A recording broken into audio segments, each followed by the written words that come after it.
And Shashank also. One extra camera.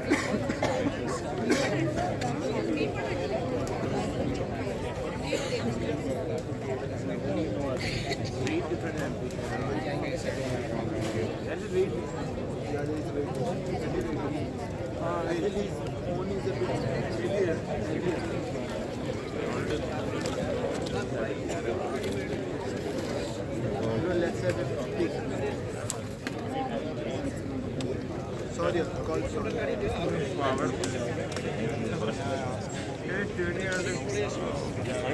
Come, come.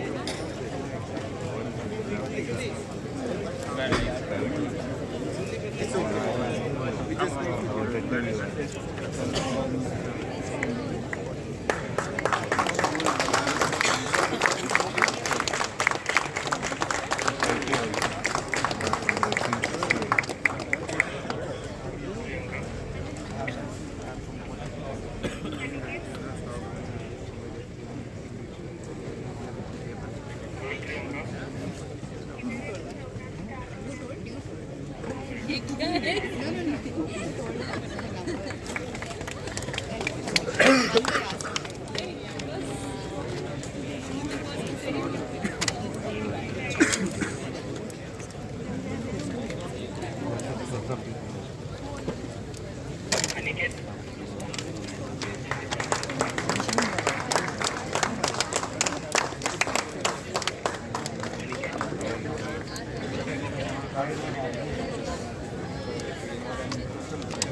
जाके तुम पहले कस्टमर से बैठे बैठे कुछ नहीं सोच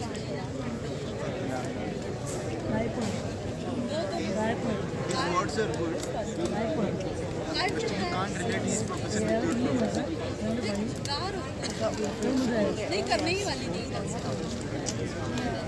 We have Joe Madia sir, who is the founder of Vikas. We have Libby Johnson. We have Libby Johnson, who is the CEO at Vikas, and obviously Shashank, who has joined us from here onwards. So we'll start this discussion, and we'll try to keep this in a very conversational manner. And then after some time, we'll open it for question and answer. आप सवाल पूछ सकते हैं. So sir, we'll start with you. Yes. So sir, my question to you is, we will go back to 43 years back, right, when you started this journey. You were born in Kerala, you studied in Tamil Nadu, and finally you have dedicated your life to Odisha, right?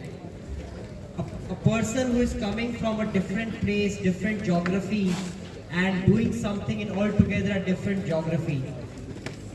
How did you do that, and what really inspired you, or what really pushed you to go out of your own comfort zone and do something like this in a completely different area, which is Odisha?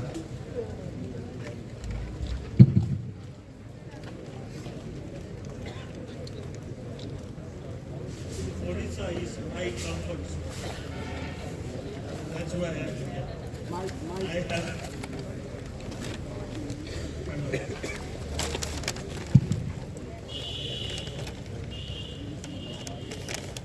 I have come to my comfort zone, not gone away from my comfort zone. I like Odisha. I came here and I like to know the more.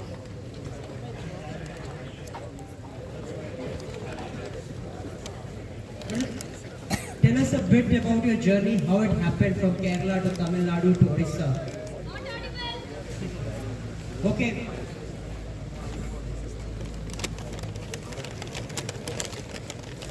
My journey was mostly by train.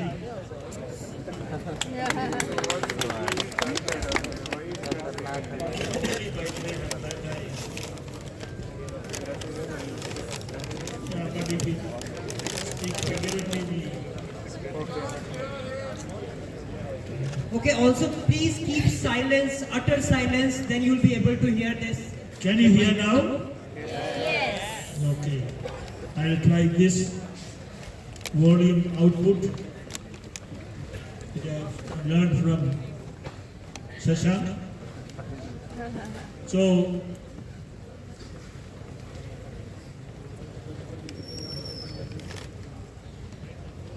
I came to Odisha as a cyclone relief worker.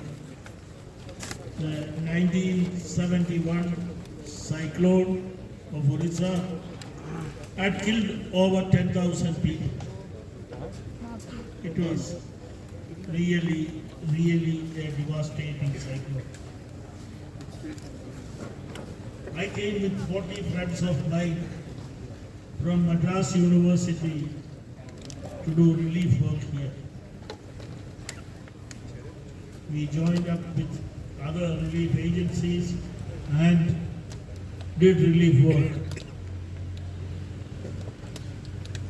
Then most of my student friends wanted to go back to the university and continue their studies.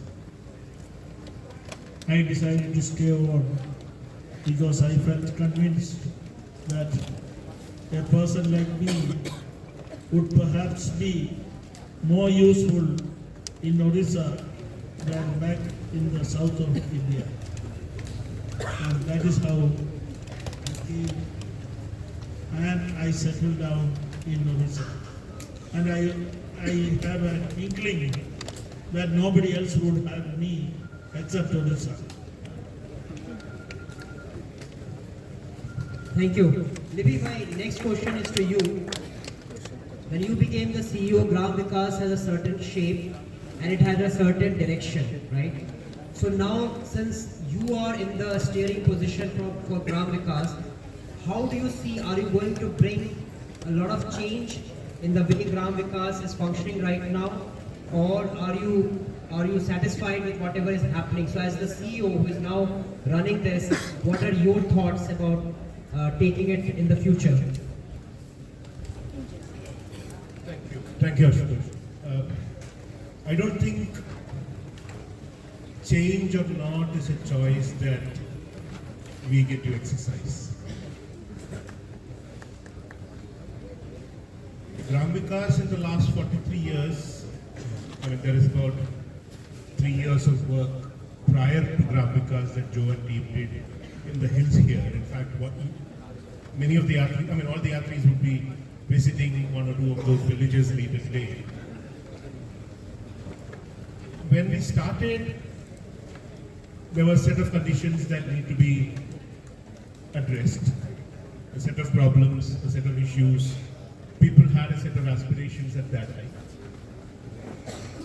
I first came to Gram Vikas in 1998. I worked here for 7 years. And then decided that I needed to understand a little more, so went away for 12 years and then came back in 2017. So the Gram Vikas of 1979 had already changed in 1998. And it is not a change that outsiders, we decided that we had to change. We had to change because people's aspirations changed, their problems changed, our abilities changed, some for better, some not so much. In 2017, a similar situation.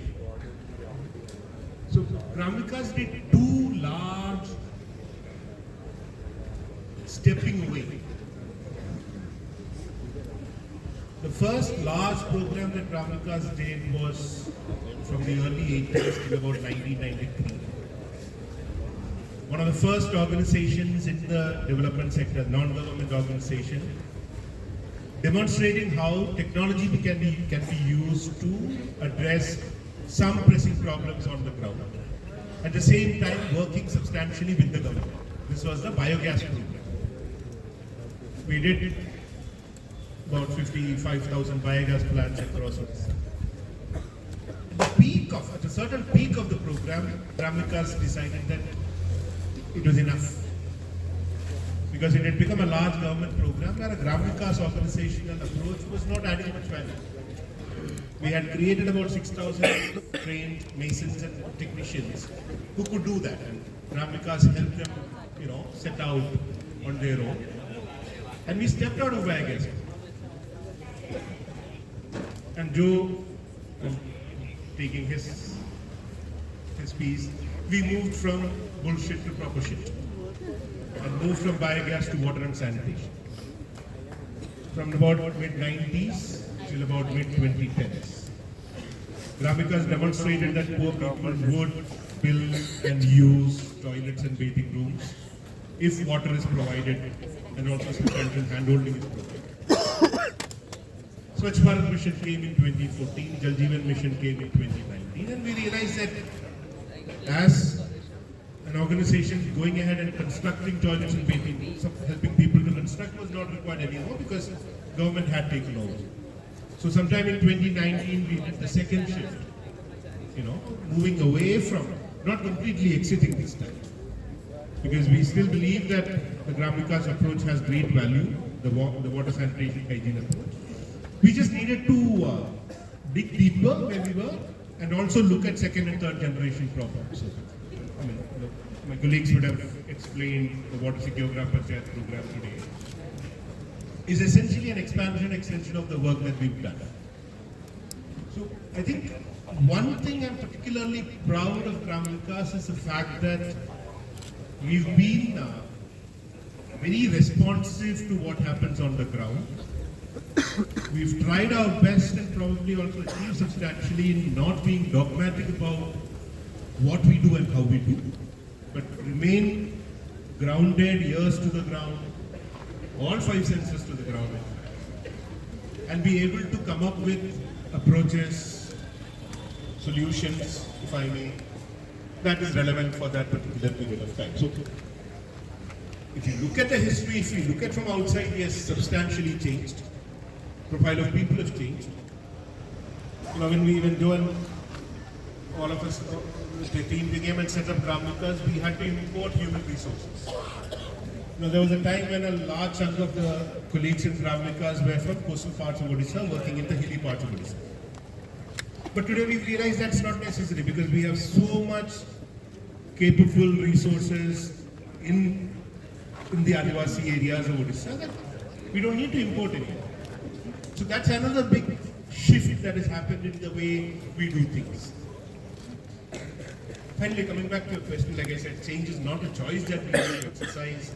I think change is something that happens because we try to remain true to ourselves and the mandate that we've set for ourselves. The rare question is not so much a technical one. The rare question is an emotional leadership change from Joe to Libby. How did that happen? What are the challenges there? And I won't mind asking the same question to Joe in 30 seconds. Well, I had the advantage of not coming back immediately when Joe stepped down. So Joe stepped down in 2014 and came back only in 2017. So there was 3.5 years of a different leadership of the Gram Vikas. Well, obviously, that didn't sustain. I learned most of what I do today from Joe. And I believe the emotional part of Gram Vikas has not changed. We've, like I said, listen to the community, be there, see what can be done about what is there. And being an organization that takes care of its own people. And I think these are two things that Joe demonstrated in 35 years that technology solutions, problem analysis keep coming every day. But I think these two values about truly being community driven and taking care of people is something that Gram Vikas continues. Joe, how did you plan this transition and what was your emotional state as you handed this to Libby? I didn't plan the change. I each planned the change.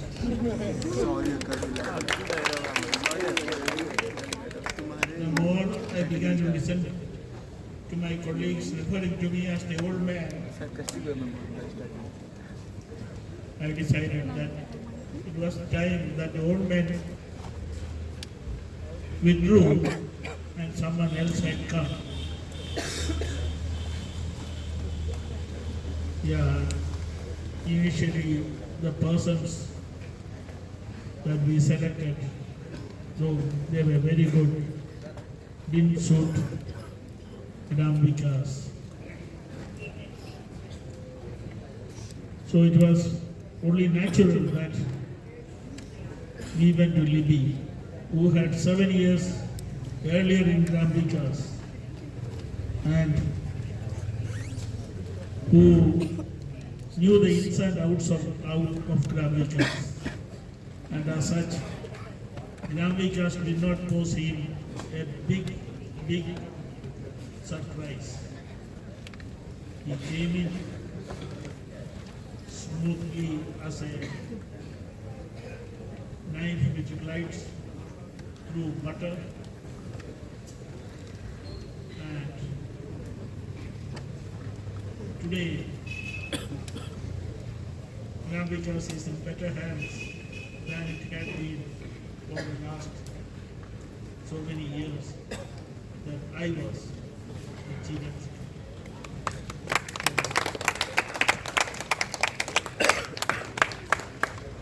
So congratulations, Libby.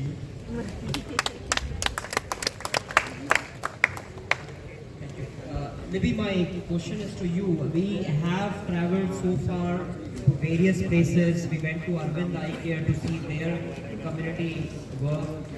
We went to Akshay Patra to see how they are working with so many schools and the children. And everywhere at this point about how do you listen to the community, how do you work with them, was highlighted. So in case of, and these are young people, many of them would definitely go, and many of them are already doing work with their own community. But this point about listening to the community that you said, how do we achieve that? Especially if we are a young people and if we are coming from outside and if we are trying to work with our own community. You know, listening is, I think, part of the design. I don't think anybody here would have started anything without having listened to a problem or a situation. Now at some point what happens is you become so confident about what you have and what you're doing, about your product, that's, if I use that term, that we tend to become complacent or arrogant. Two classic examples are Nokia phones and Kodak cameras. Okay? We can't afford to do that. We have to keep listening because that's the only way we will continue to be relevant. Listening to communities in the kind of work that Vikas do is very complicated because this community is not one monolithic entity. The man is different, the men of the village are different from the women, are different from the children. The men who live in certain quarters of the village are different from others who live for either social reasons or economic reasons or anthropological reasons. So the challenge is not so much the ability to listen, the challenge is the ability to make sense of what you listen and trying to figure out, we work with 1,500 villages on water and sanitation over 27 years. One way to look at our approach was that we had a cookie cutter model. You go to any village, you will find that there's a toilet and a bathing room in each household. It's concrete mostly. There is a piped water supply system with 3 taps. Outwardly, it looks like blueprinted, yehi karna hai. But it's not so. That was the minimum you needed to achieve a certain amount of sanity for yourself. Because if you went to a village and said, okay, let's collectively plan for how the toilet will be built, it was not the building itself that was important. It was the attitude change, the behavior change towards sanitation that was needed. So we decided that listening is about going to the village, understanding how they would want to adopt this solution. So we offered a solution and said, how would you adopt it? and the listening process was there. Many have criticized Gramika's approach, saying you're not participating. I disagree. Because you cannot create chaos because of participation. You need to have method in the madness, but you also need to get work done in a certain amount of time. So it is listening in a very nuanced manner. When Joe did the first set of 2 villages, bathrooms were not part of the design. Women who came back and said, we need bathrooms, how will we, where will we bathe otherwise? What about privacy for bathing? It got added. So, I don't think listening is this common term that we can apply. It is about how willing you are to question yourself and to say that, okay, let me ask if this is the right thing to do. That's one level. The second level is saying, okay, I have done this, do I want feedback? Do I want to listen to? So in 2019, 2018, what we did was we went back to 846 villages. We did a census of 41,000 households to look at what the situation of the toilets, the bathing rooms, the water supply system and the institutional system we had created in the villages was. And that gave us huge feedback. We need not have done that. So it's about listening in specific terms, in specific ways, at specific points in time. It's about getting feedback to what you haven't done. And I think that would apply to all of us in the yatra itself. I'm sure you would be doing it almost every evening. Joe, the related question is that when you came here first time, right, you must be seen as an outsider coming to this place, and you might have faced resistance here when you are working with the people here. So as an outsider, as a first timer, which many of us are going to be, how you dealt with the community, how you tried to get closer to them.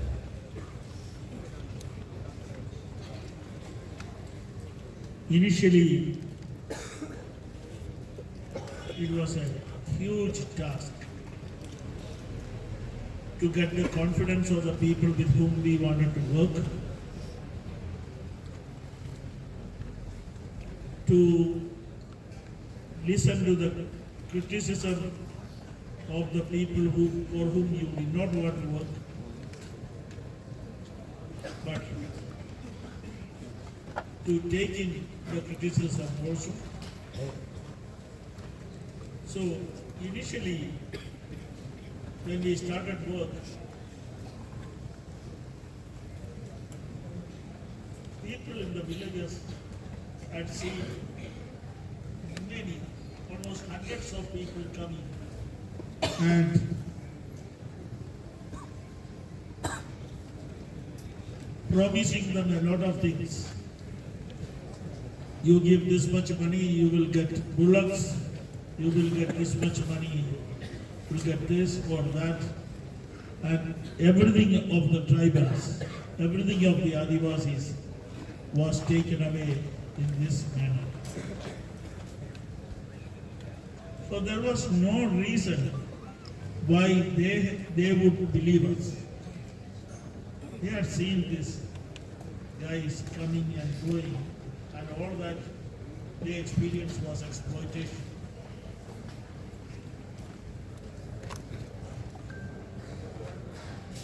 So the only way we said was, okay, we will take something which was neutral.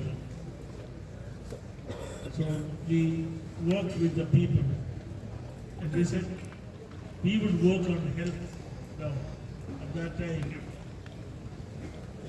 malaria, TB, tuberculosis, leprosy, these were very, very common. Can you? Yeah.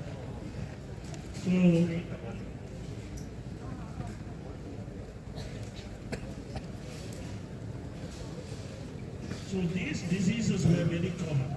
We said, okay, we will not speak anything about development. We will work with these issues of health. And we had a medical team and he worked with these people.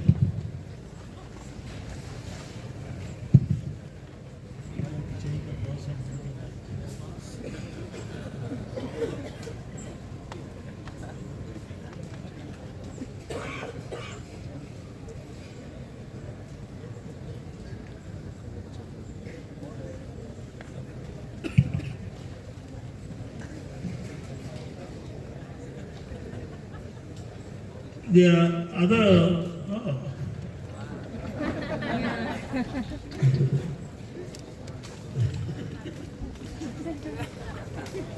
Other thing that we realized was the tremendous criticism that was going around.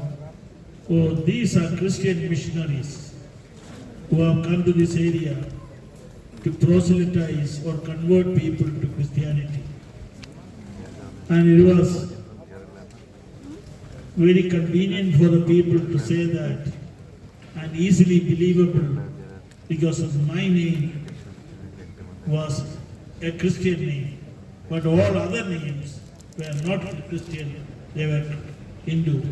We said, okay, there's no way, there's no use of protesting, that is not our job. And we have come entirely for something else. But it took a long time. I remember recently, one of my colleagues, Harari, went to the Tahsildar here for some land-related issues. And then at the end of the work, she said, you are here to proselytize people, you are here to convert people to Christianity, isn't it? He said, well, I have been a Hindu, I have worked with this organization from the very beginning. I have not become. So I do not know what you are speaking about. As far as I know, we have no other issues, no other intention than the development of the people. And if at all we have to do what you are saying, then first of all, we the workers have to be of that religion to convert people to Christianity. Sorry. Well, even after 43 years, if officials and others have this sort of a belief, well, what can you do? You have to work. And this is not that because they truly believe this. You have to give a dog a bad name to hang it. That is the thing. This is finding a reason for what we are doing, because people say that they are not corrupt, they don't exploit the people, they don't do anything that is harmful to us. So why are they doing this? Why are not others doing it? So is when people hear this, they say, okay, that must be true. They must have this ulterior motive. Things have gone well. This is now today a minuscule minority which may be voicing such things. Sorry for the call. So that's it. Thank you. Thank you. So my next question, just one, and then we open it for Q&A. If you have to go back to 43 years and you have to restart this whole thing, is there anything that you would like to do in a different way? Or would you keep everything the same the way you did? से बाहर का सवाल आ गया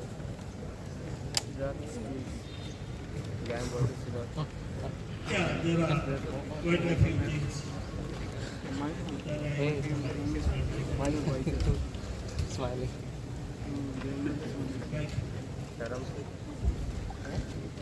बोल लेना बाहर का talking to the people.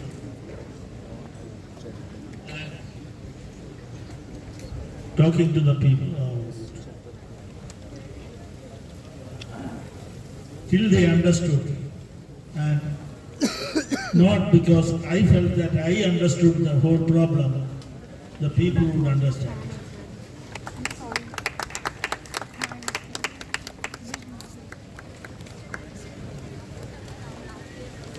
I think that the biogas program, so it was a technical program. It was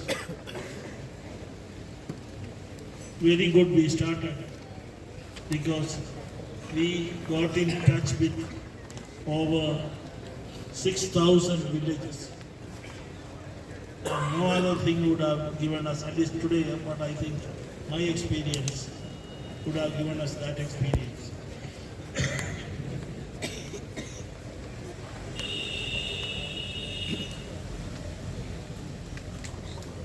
If given a chance to trace my steps, I would have had the water and sanitation program because it is an all-inclusive program. At the same time as the biogas program, and not the biogas program became the precursor to the water and sanitation.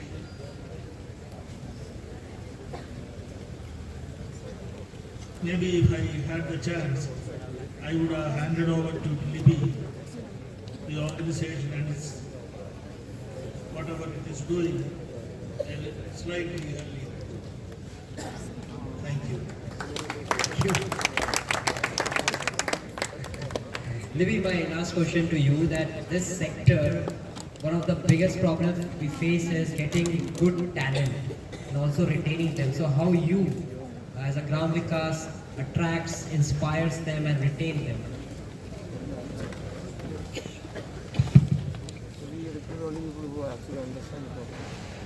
Odisha is anyway Bonduk's in many ways.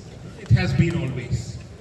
It took a nut case like Joe in the early 70s to come and do this. I think for my generation of the mid-90s, another nut case. And many of the youngsters that you spoke to today are Gen Z, what is it? Millennial nutcases. Gen Z millennial nutcases. So one part of Gram Vikas's talent is through these oddballs who keep flowing in once in a while. We've always agonized over building a strategy and getting more people like that, but that never happens. It's chance and it just happens, when you least expect it. The second part of talent building is start with what is available, keep at it, keep with them for as long as it takes. So some of my most senior-most colleagues who were young, 20, 19-year-old boys and girls when they first came to Gram Vikas today have powerful, absolute grasp of what needs to be done and how it needs to be done. And they're also very strong antennae that helps us remain relevant. And that's something that they learned on the job over many years. That is replicable. But what is needed is a great amount of organizational patience and mechanisms to help understand mistakes, identify mistakes, correct them, not be penalizing mistakes, in a nasty manner, but making them understand. But it also requires resources. And Gram Vikas in that sense at least the Gram Vikas that I inherited has been very fortunate because there was also a certain amount of resources that Gram Vikas built up that allowed us to kind of not operate at a project mode. The moment you are in a project mode, a donor comes in with some funding, results to be achieved. Earlier used to be 3 years, now we have donors who come and says, please plant 50,000 trees and grow them to 8 inches, 8 feet in 6 months. Start in October. By March, I want the trees, 50,000 trees to survive at 8 feet. So we have donors of that kind. We would never been able to do that had we not, I would never be able to even imagine doing anything like that had I not had the comfort of the capital base that Joe created for Gravikas. And it's not easy. I don't think many organizations have that comfort. But that patience and having that resource base is necessary to overcome the serious HR crisis we face on a day-to-day basis. A lot of people today tell me outsource. I've been trying to outsource a few functions. It doesn't work because talent also brings in soul. Talent brings in the emotional connect. It's not a task to be done online, ये edit करके भेजो. Large chunk of our English language editing happens online today. But then very often I find it, यहाँ से whatever Hindi Odia English में जो लिख के भेजा है उसको एडिट करके जब आते हैं आत्मा नहीं देते. Whereas if somebody comes here and sits here and talks to the people, sees the work and goes back and does it, वो आत्मा रह जाता है. So it's not easy. Outsourcing is not, some things can be done, but so it's a constant struggle. And I think these two, waiting for the oddballs to flow in once in a while, but relentlessly pursue what is available and keep pushing them is what takes the meat of the, how to address the core of it. Thank you. I just want to, on behalf of Vikas, say to many of the oddballs here that if you ever want to find a location where you want to give back, then do call me as well. Because I think part of our promise to Vikas, as it is to Akshay Patra, Hooj and others, is the promise of talent.